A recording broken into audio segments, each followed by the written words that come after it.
CEO 리포트 12월 1주차. 안녕하세요. 웰스기업연구소 이승윤연구원입니다. 코로나와 함께 시작했던 2021년도 어느덧 마지막 달이 다가왔습니다. 백신 접종률 상승으로 인해서 코로나가 종식될 거라고 기대하고 있었는데요. 변이 바이러스가 등장을 하면서 우리 모두에게 공포감을 다시 한번 심어주고 있습니다. 오늘은 이 코로나만큼이나 공포스러운 종합부동산세에 대해서 알아보도록 하겠습니다. 지금 바로 시작하겠습니다.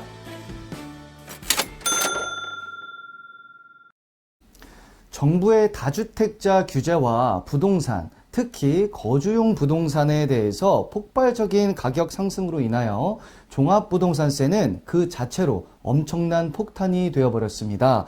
정부에서는 1세대 1주택자의 공제 금액을 9억 원에서 11억 원으로 상향하였고요. 연령별 공제율을 인상하여 세금 부담을 줄였다고는 하지만 다주택자와 법인의 경우는 페널티가 더욱더 강화가 되어 정말 많은 세금을 부담할 수밖에 없게 되었습니다.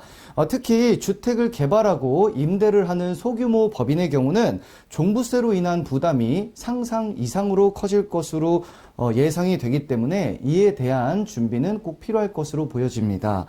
종부세가 부담이 되신다면 일단은 냉정을 찾으시고 현실적으로 이 종부세를 어떻게 납입해야 할지 생각해 보셔야 할 텐데요.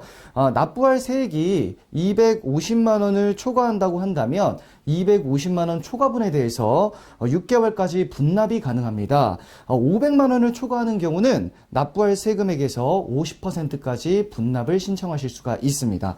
예를 들어 종부세가 400만 원이 나온 경우라면 12월 15일까지 250만 원을 납부하시고 내년 6월 15일까지 나머지 150만 원을 분할 납부하실 수가 있습니다. 종부세가 만약 600만 원인 경우에는 최소 300만 원을 15일까지 납부하시고 내년 6월 15일까지 나머지 300만 원에 대해서 분할 납부를 신청하실 수가 있습니다.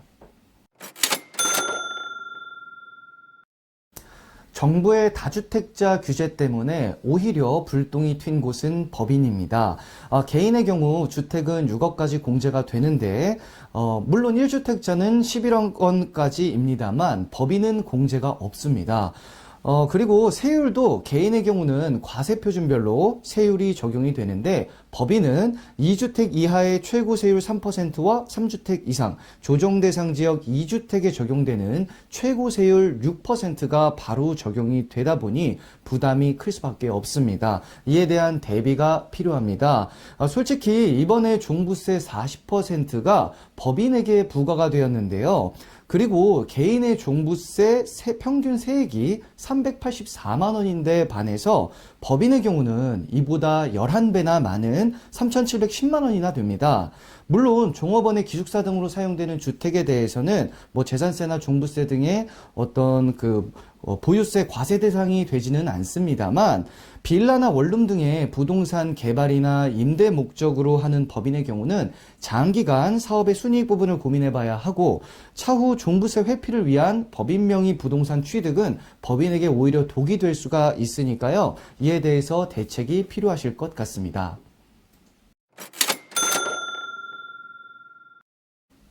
2021년 하반기는 노동관련법 관련 판례와 개정들이 굉장히 많았습니다.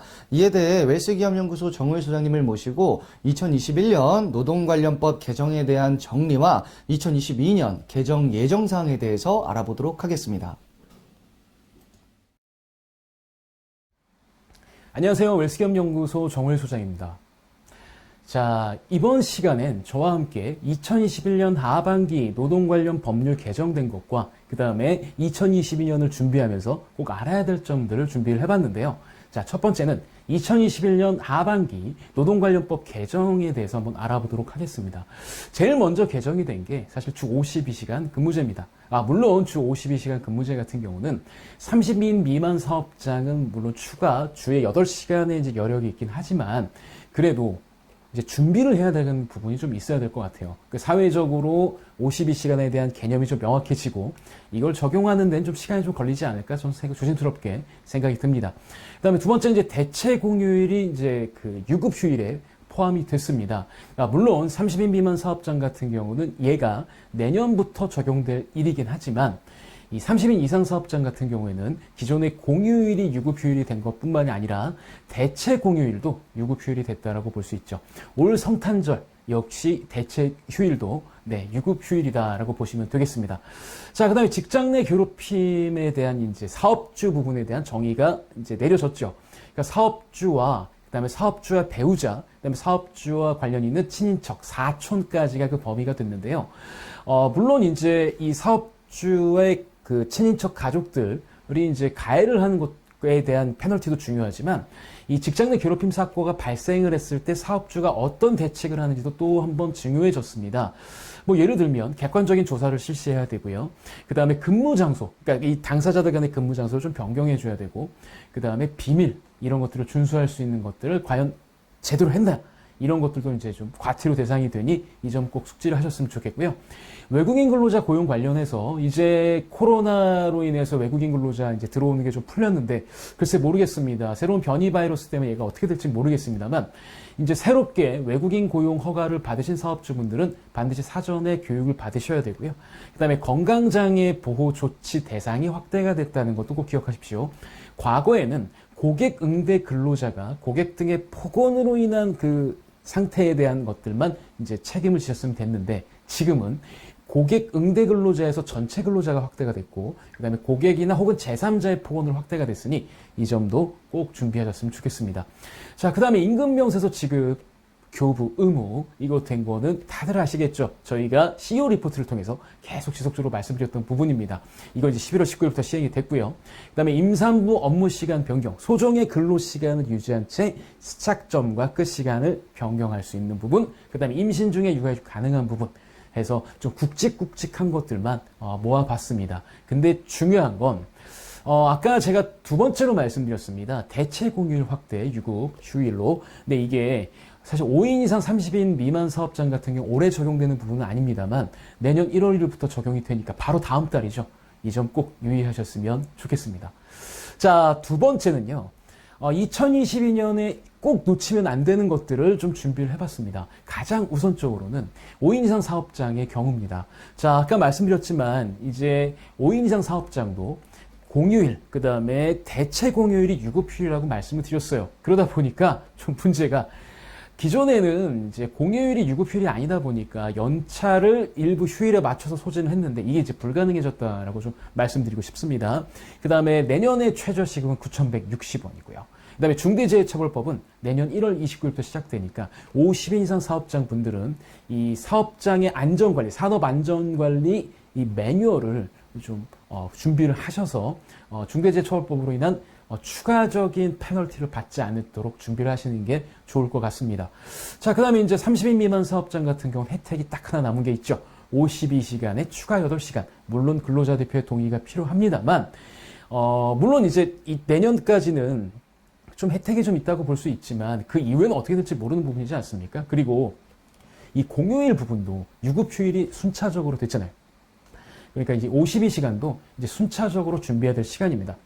물론 좀 유예는 있습니다만 그리고 혜택은 있습니다만 내년도에 좀 준비를 잘 하셔서 52시간에 좀 해당될 수 있는 이 근로와 그 다음에 노무 이런 것들로 시스템을 좀 변경해야 될 작업이 필요하지 않을까 싶습니다. 자, 마지막으로는 임금명세서 교부 의무 때문에 힘드신 대표님들 이 점 꼭 기억하십시오. 그 고용노동부 홈페이지에 임금명세서 이제 교부 프로그램이 있습니다. 물론 이 프로그램은 일단 좋은 점은요. 인별로 PDF로 저장이 돼요. 근로자 인별로. 그래서 그냥 그 PDF를 카톡으로 날려주면 끝입니다. 근데 문제는요. 얘가 계산을 하는 게 자동으로 되는 게 아니라 전부 우리가 입력을 해야 되는 번거로움은 좀 있습니다. 뭐 엑셀로 물론 대량으로 하는 것도 있겠습니다만 자동적으로 뭐 급여 넣으면은 딱 얼마 뭐 원처세 얼마 탁 나오는 게 아니기 때문에 이런 좀 약간 이런 좀 불편함이 좀 있죠.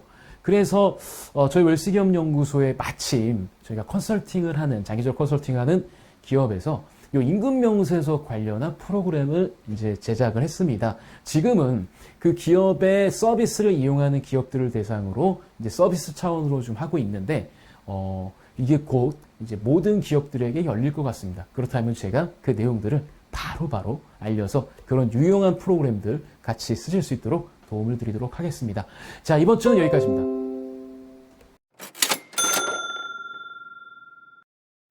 이번 주 저희가 준비한 소식은 여기까지입니다. 저희 웰스기업연구소는 중소기업의 성공을 위해서 항상 최선을 다하겠습니다. 좋아요, 구독, 알림 버튼은 저희가 컨텐츠를 만드는데 많은 도움이 됩니다.